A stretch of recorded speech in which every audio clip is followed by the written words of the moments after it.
Senhor, graças a Deus, quero louvar ao Senhor por mais uma oportunidade na congregação Getsemane. Quero louvar ao Senhor por todas as oportunidades que Ele tem nos dado neste lugar. Quero louvar a Deus, em especial o pastor da área, pastor Valbes, pastor Rodney também, dirigente desta congregação, ao irmão Oliveira, que nos fez o convite. Os três, na verdade, fizeram o convite. Pastor até Rodney, o pastor Hamilton até brincou, né, porque foram várias pessoas, os dois pastores falar com ele. E graças a Deus ele está presente na Monte Hermon e nos liberou para estarmos aqui juntamente com os nossos amados irmãos. Que Deus abençoe a família de cada um desta liderança desta igreja, a todos os nossos amigos presentes. A gente costuma... Tem algumas igrejas que a gente costuma citar nomes, né? Na Getsemane fica complicado, porque são várias pessoas que oram por nós, são amigos nossos, mas Deus recompense cada um de vocês. É uma bênção estar juntamente com vocês. Quero louvar a Deus pela vida de minha família, dos meus pais que aqui congregam, meu irmão, do meu sobrinha, né? Quer dizer, primeiro a profetizar, meus irmãos, viu, Manite? Fui eu. Faz tempo. Eu vi esse rapazinho brincando com uma meninazinha numa mesa. Eu falei, olha, eu vi tu brincando com uma meninazinha bem pequenininha na mesa lá no apartamento de São Luís. Mas como o profeta assim é meio fraco, né? E ninguém deu muito crédito. Mas vai ser uma menina, viu, Kézia? Eu estou na expectativa e na aposta. Amém? Tem dizendo que é menino, mas eu digo que é menina. Se não for, é menino. Pronto. Meus irmãos, a minha esposa aqui está comigo também, ao meu filho. Algumas pessoas até brincam, eu quero dizer para vocês que é a mesma mulher que saiu daqui, viu? O problema é que ela está com o cabelo agora da cor dela natural, mas é a mesminha, tá bom? O irmão Gustavo está com a mesma mulher. Meus irmãos, a todos, sintam-se abraçados. Todas as vezes que eu venho aqui, antes de começar a pregar, Deus me traz algumas memórias e Ele me faz lembrar de algumas coisas que a gente não chega aqui sozinho. Eu lembro da primeira vez que eu ia ter uma oportunidade para pregar oficial no grupo de jovens. Eu lembro que foi até o irmão Saulo, era coordenador no tempo. Pastor Valbes era coordenador geral. E aí não deu certo para eu pregar, faltava 3 dias e cancelaram. E o irmão Saulo foi em cima do pastor. Não faça um negócio desse, o menino está orando, está jejuando. E aí me colocaram para o próximo mês. E foi através dessa outra oportunidade que Deus me levantou. O que eu quero dizer para vocês é que tudo coopera para o bem daqueles que amam a Deus e que a gente também não chega nos lugares. Deus não coloca a gente nos lugares sozinhos. A gente precisa de pessoas para nos ajudar. Então quero louvar a Deus pela vida de cada um de vocês. Dito isso, Gênesis capítulo de número 24... a partir do versículo de número 1.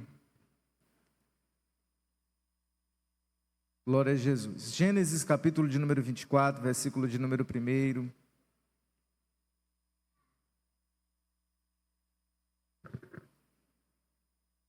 Nós iremos ler alguns versículos. Quero ser sucinto em breve também nas minhas palavras. Gênesis capítulo 24, versículo 1. Todos acharam? Amém? Ixi, já tem gente procurando? Não, né? É o primeiro livro da Bíblia, tá bom, meus irmãos? Gênesis 24, versículo 1. Diz assim a palavra do Senhor: era Abraão já velho e adiantado em dias, e o Senhor havia abençoado Abraão em tudo. E disse Abraão ao seu servo, o mais velho da casa, que tinha governo sobre tudo o que possuía: põe agora a tua mão debaixo da minha coxa, para que eu te faça jurar pelo Senhor Deus dos céus e da terra, que não tomarás para meu filho mulher das filhas cananeias, nos quais do meio eu habito, mas que irás adiante da minha terra e da minha parentela, e dali tomarás mulher para meu filho Isaque. E disse-lhe o servo: se porventura não quiser seguir minha mulher a esta terra, Fareis, porém, tornar ao teu filho a terra de onde saíste?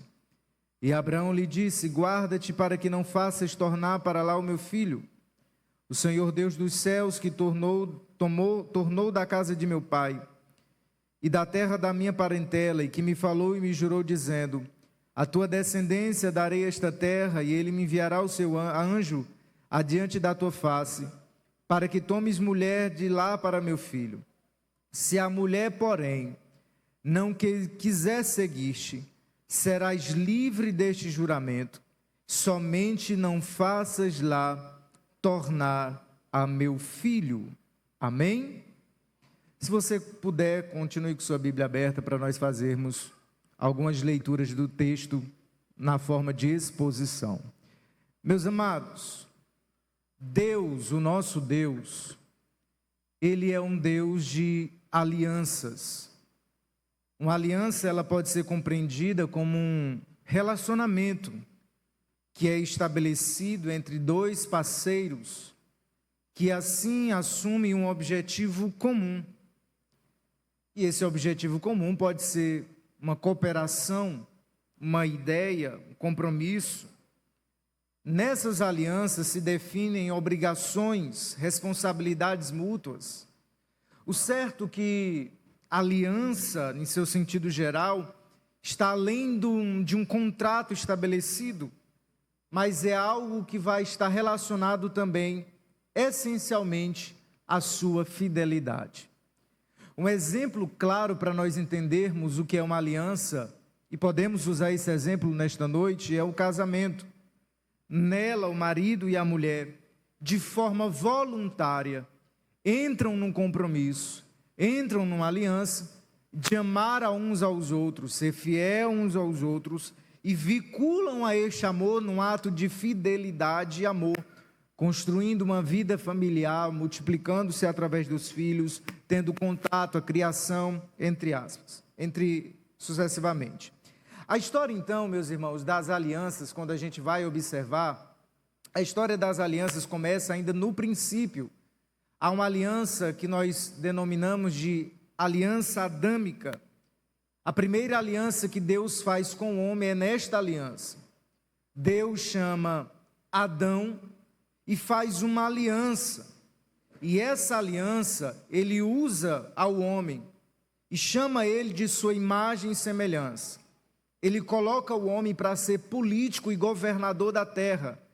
Ao homem tinha a responsabilidade de colocar os nomes dos animais, ao homem tinha a responsabilidade de cuidar, de denominar, ser chamada sua. O contrato da terra estava na mão de Adão. Os irmãos bem sabem que ao quebrar este contrato, a aliança foi desfeita e as consequências do pecado veio à tona. Depois da queda, a gente vai ouvir, com o avanço também da corrupção do pecado no mundo, a outra aliança chamada de aliança noética, que essa aliança, Deus levanta Noé e faz uma aliança. Eu não vou destruir o povo através de outro dilúvio. E ele faz uma aliança chamada de arco-íris. Ele coloca um arco-íris e ao momento que ele mostra o arco-íris, ele diz: esta é a aliança, é o compromisso que eu faço com vocês, que não vou destruir a humanidade, eu vou colocar outro dilúvio. Há uma aliança ali estabelecida. Mais adiante nós vamos ver outra aliança chamada de aliança abrâmica. Gênesis capítulo 12, a Bíblia vai dizer que Deus chama Abraão, manda olhar para as estrelas do céu, manda contar, e diz que ele será pai de uma grande nação, será pai de um grande reino, e ali também ele faz uma aliança. Há uma aliança chamada também de aliança mosaica, que é quando Deus levanta Moisés para reinar sobre o povo de Israel. Para resumir, há uma aliança davídica também, que Deus levanta Davi, diz que da descendência de Davi nasceria um que reinaria para sempre. E quando você lê Mateus 1, vai falar sobre a genealogia de Jesus, que sai da raiz de Davi. E por último, a aliança chamada de aliança da nova aliança, Esta nova aliança é através do sangue de Cristo na cruz do Calvário, que hoje eu e você podemos, conforme o autor aos Hebreus, diz que podemos chegar aos céus com toda a ousadia perante o trono da graça. Através da aliança e a morte de Cristo na cruz do Calvário, hoje eu e você temos comunhão uns com os outros. E 1 Coríntios vai dizer que Ele nos deu o ministério, ou Ele trouxe o ministério da reconciliação, sendo o nosso sumo sacerdote. Quantos irmãos ainda estão me escutando, digam amém. Amém. E em Gênesis 24, meus amados, há uma raiz da aliança abrâmica. Abraão está preocupado sobre continuar esta aliança. No versículo de número 3, no versículo 2 e 3, Abraão põe a mão do seu servo na coxa e diz: faça-me jurar pelo Deus dos céus. Ele está fazendo um juramento num tom de um certo desespero, porque no versículo de número 1, a Bíblia diz que ele já era velho, adiantado de idade, mas era abençoado em tudo. E qual era a continuidade da promessa, irmão Cláudio? A continuidade da promessa era: eu preciso que Isaac tenha um casamento, multiplique e dê filhos para continuar aquilo que Deus chamou de uma grande nação. E no versículo 2 e 3, ele vai dizer para o seu servo: faça-me jurar, para que pelo Deus dos céus não vá atrás de uma mulher das filhas dos cananeus. Abraão está desesperado para que ele não arrume uma mulher estrangeira para Isaac. E por que o princípio disso? Por que o desespero de Abraão? E por que ele usa esse recurso para que ele entenda que ele não quer essa mulher estrangeira? Há alguns princípios na Bíblia Sagrada, por exemplo, Deuteronômio 7, 3 e 4 diz: não contrairás matrimônio com elas, e não darás tuas filhas e seus filhos, nem tornarás suas filhas para seus filhos, pois elas fariam desviar os seus filhos de mim, para que servissem a outros deuses.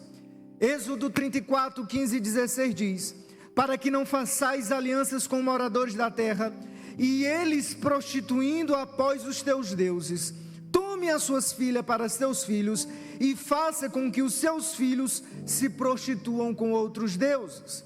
Ele está falando: viva, arrume alguém que esteja na nossa terra, na nossa linhagem. A Bíblia vai chamar isso de jugo desigual. Isso é que temos que entender. Às vezes a gente pensa, e eu não vou tratar desse assunto, às vezes a gente visualiza, olha aquele negócio todo, a moça olha para um rapaz, ele é bonito, olho verde, parece um ator do Capitão América. Como já chegou pessoas para mim e disseram: irmão Gustavo, eu quero namorar só se for um ator igual do Capitão América. Eu falei: tá difícil, minha irmã, achar. Bonito aquele negócio, mas tem um problema: ele não é crente, e esse problema aumenta mais ainda. E a Bíblia vai chamar isso de jugo desigual. E qual é a regra? Se você é crente, namore com crente. Se você é católico, namore com católico. Se você é macumbeiro, arrume outro macumbeiro para bater tambor junto os dois. A regra é esta. E ele está dizendo: procure alguém da terra, do nosso povo. E muitos homens falharam por isso. Quer um exemplo? Esaú 36, 2. E Esaú tomou das suas filhas mulheres de Canaã. A Bíblia vai falar de Sansão. Sansão teve um relacionamento com quem? Diga o nome dela: Dalila. Ele cai por conta do relacionamento com esta mulher. Me permita ler 4 versículos para vocês de Salomão. Olha o que a Bíblia é clara em dizer: e o rei Salomão amou muitas mulheres estrangeiras, além da filha de Faraó, moabitas, amonitas, edomitas, sidônias, etéias. Aí ele vai dizer: das nações que o Senhor tinha falado, não chegareis a elas, e elas não chegará a vocês.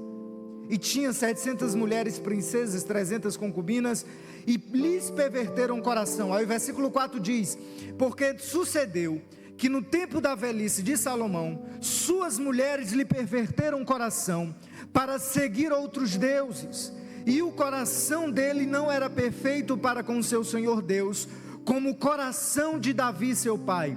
Então qual é a ideia aqui? E o que é que o irmão Gustavo quer dizer? Eu quero falar a vocês e quero que vocês entendam isso, que Deus está à procura desta noiva, Deus está à procura desta mulher, Deus está à procura desse perfil, e Ele não vai procurar quem é estrangeira, Deus não vai procurar alguém que não é da terra. A boa notícia é que Ele está à procura de verdadeiros adoradores, que adorem o Pai em espírito e em verdade. E qual é o perfil desta noiva? Efésios 5:27, para apresentar-se a si mesmo uma igreja gloriosa, sem mácula nem ruga, mas santa e irrepreensível diante de Deus. Essa é a noiva que Ele procura. 1 Pedro 1,16 vai dizer, porque está escrito: sede santos, porque eu, Senhor, sou santo. Romanos capítulo 12, versículo 2, e não vos conformeis com este mundo, mas transformai-vos segundo a renovação da vossa mente, para que experimenteis qual seja a boa, perfeita e agradável vontade de Deus. Apocalipse 22, versículo 11, eu quero deixar claro que eu não vim nesta noite para mudar a sua mentalidade, para mudar o seu comportamento, porque eu não sei fazer isso. O que eu quero dizer para você é, se você está em duplo ânimo, segundo duas vidas, uma na igreja, uma no mundo, que você continue, vá do jeito que você quer, viva do jeito que você quer, mas nesta noite eu vim falar para os santos, para te dizer, quem é sujo, sujo-se mais ainda, mas quem é santo, seja santificado mais ainda, seja justificado mais ainda, porque o Senhor já chamou e já tocou a trombeta. Eu venho buscar uma mulher santa, irrepreensível, uma igreja gloriosa. Quem faz parte desta igreja, levante suas mãos e adore ao Deus dos céus. Santa, irrepreensível e gloriosa diante de Deus, limpa. Aí ele vai dizer, procura essa mulher, não presta atenção na beleza dela, se ela é bonita, não vê se ela é da terra. Agora, procura. Aí no versículo 8 vai dizer, se a mulher porém não quiser seguir-te, serás livre deste juramento, somente não faças lá tornar a meu filho. O que é que ele está dizendo? Procure a mulher, e se ela não quiser, volta, mas não traz qualquer uma não. Volta, mas não traz qualquer uma. O que ele está querendo dizer aqui? Que o evangelho é um ato voluntário. Jesus não obrigou nenhum dos senhores e das senhoras para estar aqui hoje. E diferente do que a gente vive hoje, ele diz, se alguém quiser me seguir, toma a cruz, coloca nas costas e vem. Porque o que adianta ganhar o mundo inteiro e perder a sua alma? Porque qualquer que quiser salvar a sua vida tem que perder. Qualquer que quiser salvar tem que perder. Eu tenho que entender que a partir do momento que eu aceitei a Jesus, eu não vivo do jeito que eu quero, não falo do jeito que eu quero, não ando do jeito que eu quero. Eu entreguei a minha vida para Ele, eu dediquei a minha vida para Ele, e Ele não me obriga a ser crente, Ele não me obriga a ser dirigente de congregação, mas todo dia Ele diz, quer me seguir? Pois vem. Evangelho é um ato voluntário, e o que muitos pensam, evangelho é uma porta estreita. Evangelho não é uma porta larga, é um evangelho, meus amados, é uma renúncia de todos os dias. Por que de todos os dias? Porque quando o irmão Gustavo acorda, ele quer pecar a todo momento, ele quer falhar a todo momento, ele quer ir para o mundo todo momento, mas eu preciso renunciar o meu eu preciso renunciar o meu ego. E qual é a boa notícia do Evangelho? É que eu não vou para o inferno pelo um pecado que eu cometi, porque todos os homens pecaram, e todos estavam destituídos da glória de Deus, porque salvação não é por mérito, porque por mérito nós não temos, mas nós somos salvos pela graça do nosso Senhor e Salvador Jesus Cristo. Eu vim nessa igreja, eu não vim te obrigar a dar glória a Deus, mas já que eu vim, eu vou glorificar ao Senhor, porque eu estava na sarjeta, porque eu estava no mundo, eu não merecia ser salvo, mas Ele passou como um bom samaritano, olhou para mim, disse para o Espírito Santo: cuida dele, porque quando eu voltar, eu vou levar ele juntamente comigo, ele vai levar você juntamente com ele. Meus amados, eu vim te dizer e te lembrar nesta noite, que você não tem mérito diante de Deus, mas Ele decidiu te salvar, decidiu te chamar de filho. Hoje você não é mais escravo do diabo, hoje você é filho de Deus. Aleluia!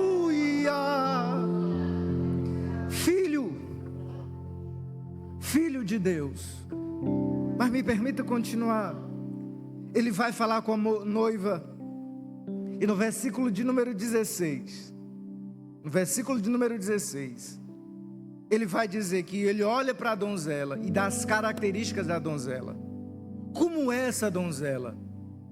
Ela é muito formosa, ela é virgem, que não havia conhecido homem nenhum, e que desce à fonte. Primeiro, ela é muito formosa. A igreja que Cristo vem buscar é aquela que é bela, que parece com Cristo. Existe uma expressão que dentro da igreja existe outra igreja, porque existe dois perfis que a gente chama de uma igreja, e a Bíblia vai chamar isso de virgens loucas e virgens prudentes. Tem uma igreja que não parece com Cristo, ela é religiosa. Se o irmão cair no pecado, ela termina de matar. Ela não ora, ela não busca, ela não faz nada. Ela vive no pecado, na prática do pecado. Mas existe uma igreja que, ao olhar para ela, a gente vê Cristo. É essa igreja que ele vem buscar. É essa igreja que vai além da religiosidade. Vai além da religiosidade. Quantas horas a gente olha para o nosso guarda-roupa para escolher um vestido para vir para a igreja, e a gente não tira 5 minutos de oração em casa para antecipar o nosso culto? A religiosidade vem, a igreja muito formosa, ela reflete o caráter. Outra, ela é uma virgem que não se tinha relacionado ainda com o homem. Há um duplo ânimo de uma igreja. Toda vez que eu falo isso eu lembro do Raimundo, não sei nem se ele está aqui, que a igreja é um pé na igreja e outro no mundo. É um duplo ânimo. Ninguém, o dirigente não pode contar com ele, que não sabe qual culto ele está crente. Nesse domingo ele está crente, no outro ele já não está. Vive um duplo ânimo de religiosidade, não sabe quando ele está. Uma virgem que não conhece, que não se relaciona, que não vive na prática do mundo, que não se contamina, que não gosta do mundo, mas que colocou a palavra dele no coração para não pecar contra ele. E outra característica, para caminhar, para encerrar, é uma que desce à fonte todos os dias. Todos os dias ela desce na fonte, enche o cântaro, coloca no cântaro e tem água suficiente, água da vida que mata a sede. A igreja que é a igreja, ela busca ao Senhor, ela enche o cântaro. Meus amados, me permita falar isso daqui. Eu não sei se nem está gravado, mas deixa eu resumir. Eu vi a Odélia esses dias, eu acho que ela não me viu lá. A busca dessas crianças, deixa eu só resumir isso para vocês, para que você entenda. Já não está mais no âmbito terreno. Isso ali é algo espiritual. Quem tem um mínimo de discernimento quando entra já sabe. E tem coisas, e entenda isso.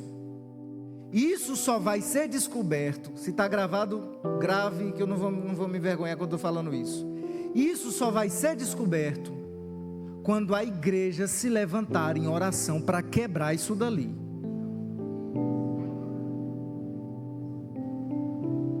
O problema é que às vezes a gente tem medo disso. Irmãos, tem incrédulo lá dentro. Incrédulo, irmão Leandro sabe disso que foi comigo. Eles botam alho dentro do bolso. Uns antes de entrar na mata se joga água benta, mas vão. Tem alguns crentes que falam, Deus me livre. Eu entrar com desse negócio, não quero nem conversa. Sobre nós está a autoridade do nosso Senhor Jesus Cristo. Levante suas mãos assim em nome de Jesus. Nós já vamos orar por essas crianças e Deus vai abrir os céus. Mas levante assim o mais alto que você puder. Me permita antecipar, colocando nas suas mãos uma oração, profetizando sobre essas suas mãos que estão levantadas agora em nome de Jesus. A autoridade já foi nos dada. E Ele disse que as portas do inferno não vai prevalecer contra a igreja do Senhor. Nesse momento, a partir desse momento, os céus se abrem. Deus está trazendo resposta. Deus está trazendo unção sobre a tua vida. Receba a graça agora do Senhor Jesus Cristo. Receba o Espírito Santo de Deus agora, em nome de Jesus, através das tuas mãos. Receba isso. Vidas serão abençoadas, vidas serão curadas, vidas serão cheias. Receba a graça de Deus. Glorifique, igreja do Senhor. Adore, igreja do Senhor. Se você puder nesta noite, dê aleluia, dê aleluia. Se puder dar glórias a Deus, inunda esse lugar de glória. Enquanto você glorifica a Deus, Deus quebra laço. Enquanto você glorifica a Deus, demônio está batendo em retirada. Faz o barulho que o diabo não gosta.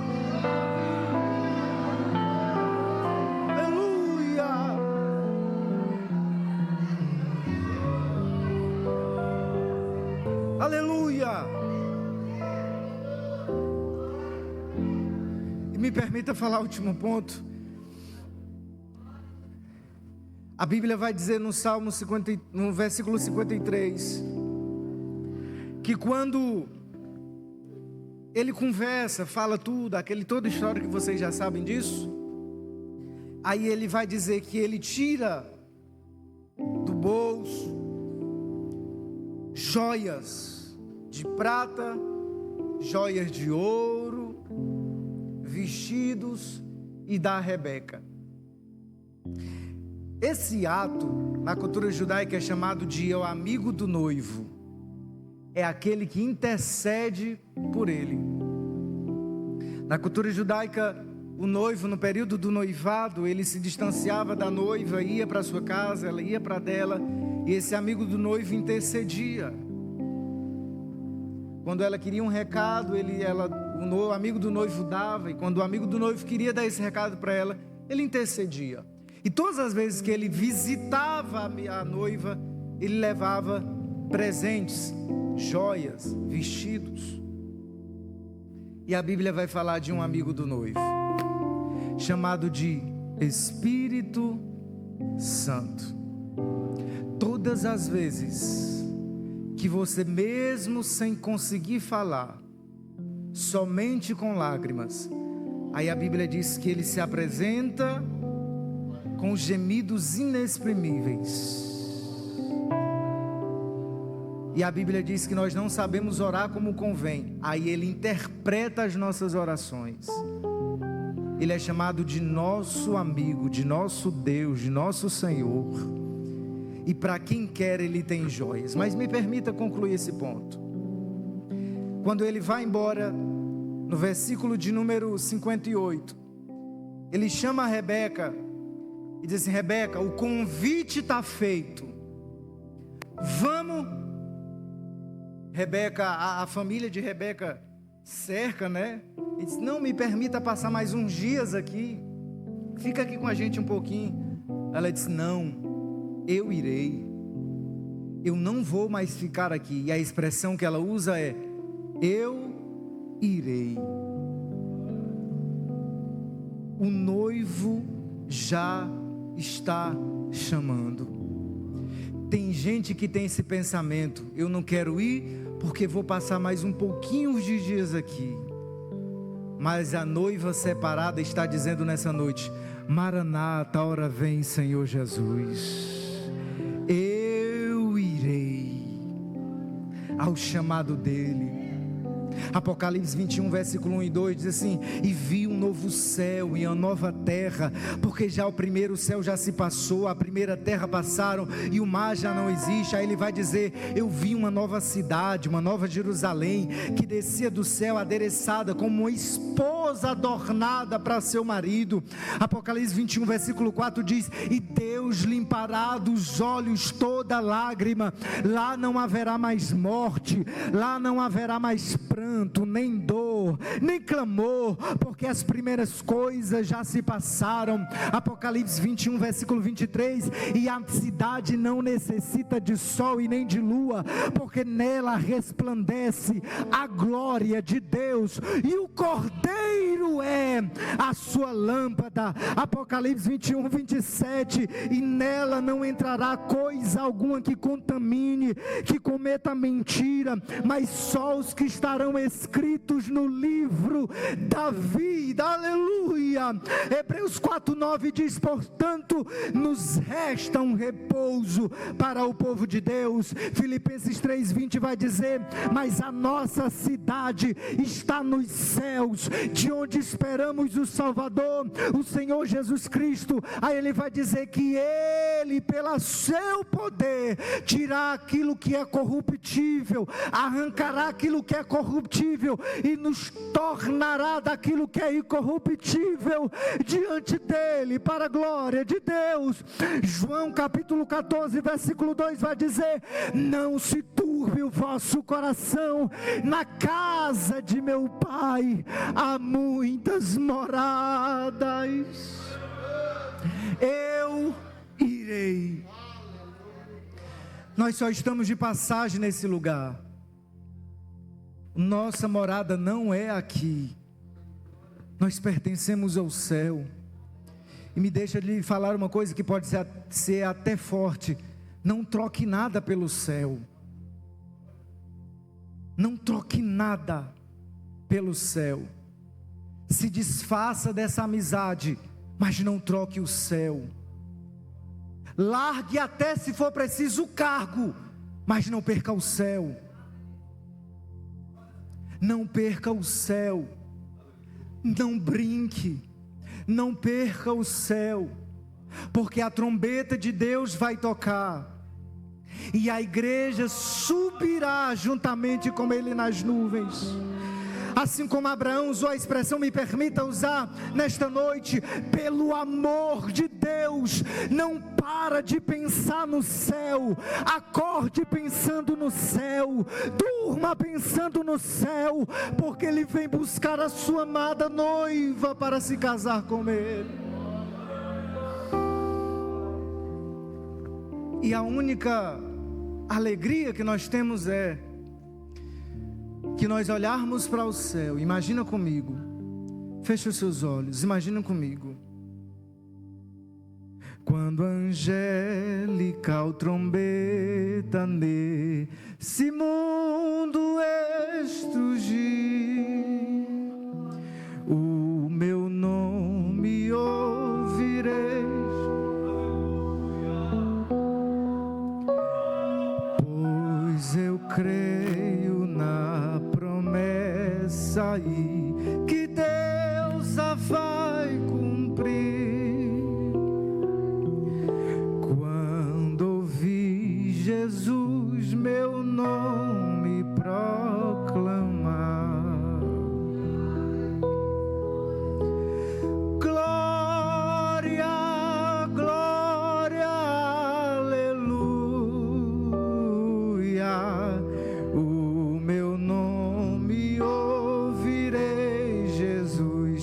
chamar.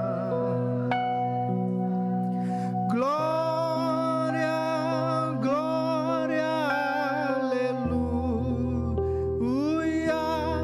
Eu espero ouvir Jesus a mim. Ele de braços abertos, falando o nosso nome, e nós vamos ter essa sensação. Oh, que música suave há de ser pra mim ouvir. Entra, Flávio. Entra, Gustavo. Entra, Rod. Servo bom e servo fiel. As coisas velhas já se passam. Entra pro gozo do seu Senhor. Aleluia, aleluia. Oh, que gozo vai minha alma lá nos altos céus fruir, quando Cristo meu nome proclamar. Glória, glória, aleluia. O meu nome ouvirei Jesus chamar. Glória, glória, aleluia.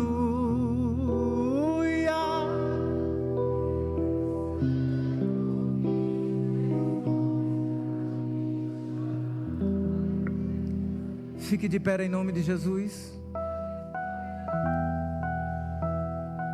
Lá menor.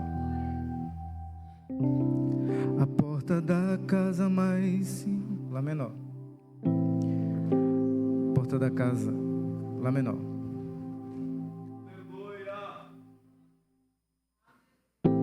A porta da casa mais simples, que o anjo da morte não entra. A estrada que corre pro mar, o vento que abre o caminho é você. É você. A nuvem que aponta o destino é a mesma que cobre o passado. O pão que sacia a fome, a rocha que mata a minha sede é você. É você. Fá maior. Mais perto do monte, mais perto da face, me espanto com o peso da tua glória. Mais perto da glória, mais perto da morte, o medo quer me parar. Então me tira o medo que me faz dizer: Moisés, suba em meu lugar, e me faz entender que a tempestade é você, vento forte é você, e o que me faz tremer as pernas, a porta aberta é você, mas a fechada é você, é tudo sobre você, então eu vou subir. Senhor, em nome de Jesus, daqui a alguns minutos nós estaremos orando, Senhor. Eu oro uma vez mais por essas crianças, Senhor, que estão perdidas. Mas eu oro, Senhor, nesse momento pelos teus filhos, que irão daqui a alguns minutos levantar esse clamor. nesse momento nós repreendemos todo o mal, repreendemos todos os demônios, repreendemos toda força maligna, em nome de Jesus. Nessa guerra, Senhor, cobre os teus filhos com teu sangue agora. Nós não perderemos essa guerra, Senhor. Nós não perderemos essa guerra, meu Pai. Nós não perderemos essa guerra. Dá graça para o teu filho. Dá graça para o teu filho. Dá poder para o teu filho. Em nome de Jesus, levanta a tua igreja, Senhor. Levanta a tua igreja, meu Pai. Levanta a tua igreja, meu Pai. Levanta a tua noiva, Senhor. Se a igreja se levantar, se o povo estiver de pé, se o povo buscar, todas as muralhas terão que cair por terra. Assim diz o Senhor Jesus.